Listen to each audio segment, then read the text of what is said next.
think obviously in the hospital we don't often get handovers, a good handover for our patients. So sometimes obviously we'll be going out and we'll be shouting patients, into the doctor's rooms, and we don't know if they've got impairments, we don't know if they've got sight impairments, hearing impairments. So obviously that can sometimes obviously be a barrier to us and for them.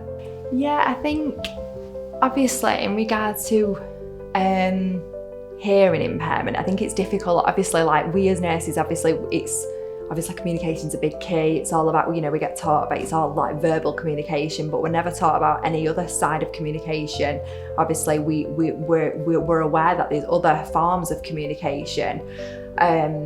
However, we're not taught that. We will come into contact with patients who have, hearing loss, sight loss.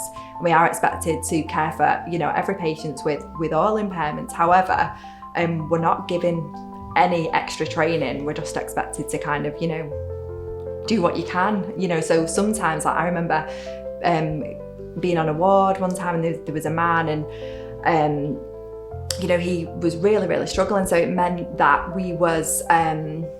I was having to, obviously on the ward, it's manic, it's chaotic, there's loud noises everywhere. We really struggle. He used to get, give him like migraines and, really, really struggling. So you'd have to be speaking to him really, really closely. And it was, it's just, obviously it's very, very difficult. And, you feel bad for them, but it's hard. You kind of trying to think outside the box of what to do. You find yourself making flashcards and, other resources but there's only so much time in a day and to do those kind of things, but yeah. And then, so finally, what I want to know is, how do you think we can fix this ongoing issue? Obviously awareness. I think, there's a massive, social media is huge now. You guys are the generation to do that. I'm definitely not one of those, not that aware of social media and stuff. I think social media is huge. That would be the main place to be doing that. But I just think education as a whole, we just, these resources, teaching, it needs to be embedded in everywhere. So yeah, that would be the main places to be doing it, really. I struggle with hearing loss.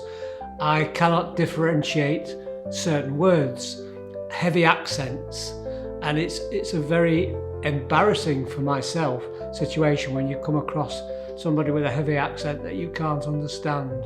But even if they don't have a heavy accent, words at the beginning of sentences, at the end of sentences, I often don't pick those up at all, and it is very hard for people to discern that initially until I explain to them what is going on.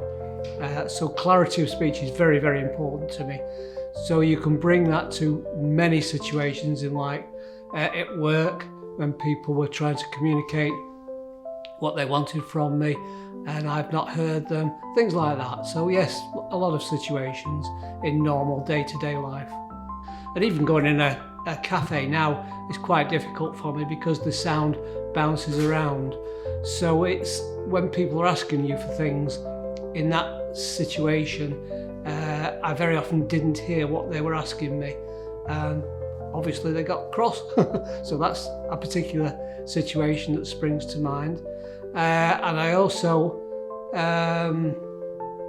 remember one chap from Africa who had a very, very heavy accent, and I had to ask him repeatedly to tell me what he'd said. And at one point I just said, "I'm sorry, I can't hear you." And I think that was probably the most embarrassing situation I've ever come across in my adult life, because he had no idea why I couldn't understand what he was saying. The audiology staff are wonderful, they're absolutely wonderful, but people won't go. I understand that people will not go because they don't admit they have a hearing loss. It's an embarrassing thing to them. And yet when they get hearing aids, it's a wonderful thing. It just makes life so much better. So we need to make hearing loss acceptable, more acceptable. So awareness, filming is one thing. It's wonderful if we can get the message out to people.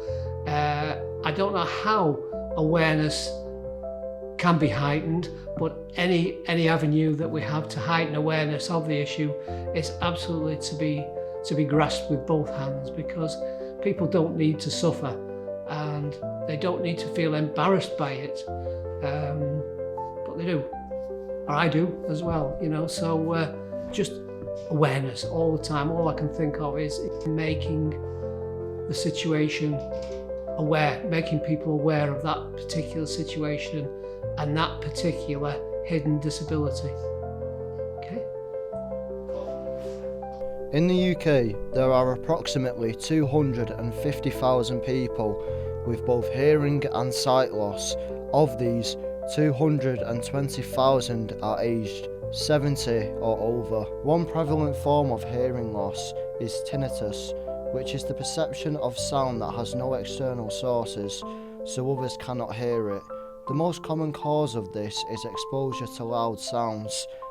Tinnitus affects 7.6 million people in the UK, with 1.5 million of those having severe tinnitus. Symptoms of this include ringing in the ears. It may ring, buzz, roar, whistle, hum, click, hiss or squeal.